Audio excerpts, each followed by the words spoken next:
জাতীয় পত্রিকার নাম ভাঙিয়ে বিভিন্ন জেলার সাংবাদিকদের ব্ল্যাকমেল করে হাতিয়ে নিচ্ছে লক্ষ লক্ষ টাকা গাইবান্ধা জেলার ভুয়া প্রকাশক ও প্রতারক জিল্লুর রহমান।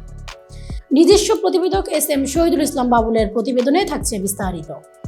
বর্তমানে ফেসবুকে প্রতিনিয়তই দেখা যাচ্ছে প্রতিদিন দুর্নীতির তালাশ নামে একটি নিবন্ধনহীন অনলাইন পোর্টাল, যার মালিক গাইবান্ধা জেলার পলাশবাড়ী উপজেলার ফকিরহাটের আমিরুল ইসলামের ছেলে ভুয়া প্রকাশক জিল্লুর রহমান। ভুয়া প্রকাশক জিল্লুর রহমান ফেসবুকে প্রতিদিন দুর্নীতির তালাশ টিভি ও প্রতিদিন দুর্নীতির তালাশ নামে ফেসবুক পেজ চালায়, যার ফেসবুক আইডির নাম ও প্রতিদিন দুর্নীতির তালাশ। ভুয়া প্রকাশক জিল্লুর রহমান প্রতিদিন তার আইডি ও পেজ থেকে সারা দেশব্যাপী বিভিন্ন পদের সাংবাদিক নিয়োগ বিজ্ঞপ্তির পোস্ট করেন ও সাধারণ মানুষকে বলেন যে তার একটা জাতীয় পত্রিকা, যার সরকারি রেজিস্ট্রেশন নম্বর 152। এই পত্রিকার অনেক ক্ষমতা ও সরকার কর্তৃক ঘোষণাপত্র অনুমোদিত। এই পত্রিকা প্রত্যেক দিন ঢাকা থেকে প্রকাশিত হয়। ফেসবুকে জাতীয় পত্রিকাগুলোর উপরে এডিট করে প্রতিদিন দুর্নীতির তালাশ লিখে ফেসবুকে ছেড়ে দেয়, মানুষকে বোঝায় তার পত্রিকা বের হয় প্রতিনিয়ত। আসলে এ পর্যন্ত তার একটা পত্রিকাও প্রকাশিত হয়নি। মূলত সে অন্যান্য জাতীয় পত্রিকার পেপারগুলো কম্পিউটারে পত্রিকার নাম এডিট করে তার অনলাইন পত্রিকা প্রতিদিন দুর্নীতির তালাশ লিখে তার এই পত্রিকা প্রতিনিধিদের প্রতিদিন পাঠাবে বলে পরিবহন খরচ ও পত্রিকার বিল বাবদ 5 থেকে 7 হাজার টাকা করে প্রায় 50 লক্ষ টাকা হাতিয়ে নিচ্ছে।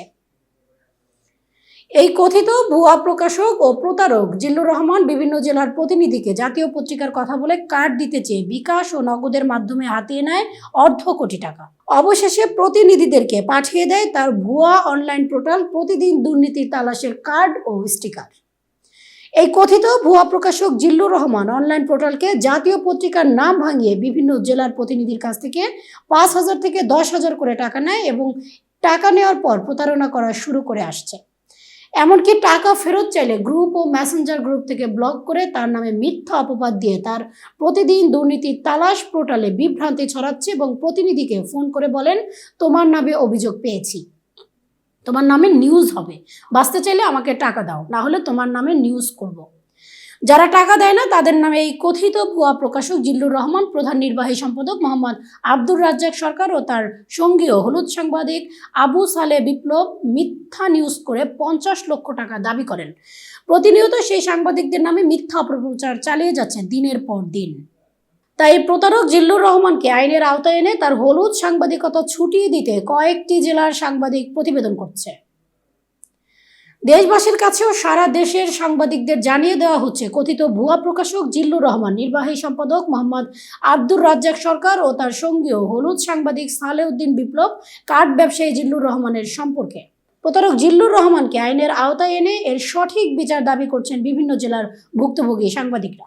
এই কথিত প্রতিদিন দুর্নীতি তালাশের ভুয়া প্রকাশক ও প্রতারক জিল্লুর রহমানের মতো প্রতারক, চাঁদাবাজ হলুদ সাংবাদিকদের কারণে দেশের নামি দামি জাতীয় পত্রিকা ও ইলেকট্রনিক্স মিডিয়ার সম্পাদক, প্রকাশক ও সাংবাদিক বন্ধুদের মান সম্মানের ক্ষতি হচ্ছে এবং প্রতিটা জেলায় জেলায় প্রকৃত সাংবাদিক নির্যাতিত ও লাঞ্ছিত হচ্ছে। হারিয়ে যাচ্ছে জাতির বিবেক ও সোশ্যাল মিডিয়ার মান সম্মান।